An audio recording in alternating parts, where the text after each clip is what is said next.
With 3 flops in a row, Alfred Hitchcock was beginning to look dated. His response was characteristically bold. In 1967, he attempted to reinvent himself once more with a project known by its working title, Kaleidoscope Frenzy. Hitchcock wrote the sexually explicit, often brutal script himself and planned to shoot it on location in New York with a cast of unknowns. We went to about 15 locations around the city of New York, and we went upstate New York, and we went to the Maritime Harbor where all the Liberty ships are berthed. We did all places where there was a great body of water. Turns out that water figured very heavily into the story. And every time this young boy saw water and stuff, he got turned on, and he had to commit a murder. This was a film that he was strongly believed in and really wanted to do.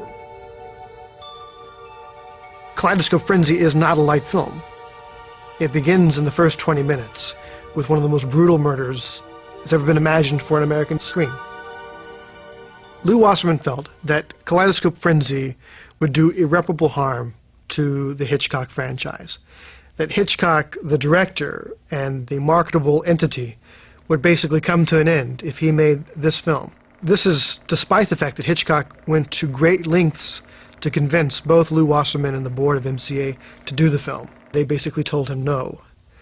And for Hitchcock, he had not been told no probably for nearly 20 years. Probably the last no he heard was in 1946 or something from David O. Selznick. So to be told no at a studio where he was one of the preeminent directors it must have been a very difficult, almost shattering experience.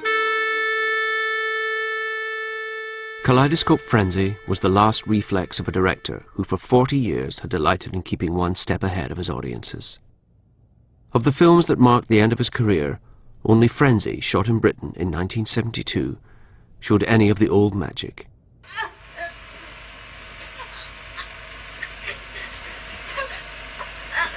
Slowly, slowly, and slowly, let the hands drop. Eyes begin to stare, then the eyes stare, open, open, open. By now, both Hitchcock and Alma were in poor health. Alma had the first of 2 strokes during the making of Frenzy. Hitchcock himself had been fitted with a pacemaker and was drinking heavily to deaden the pain of chronic arthritis.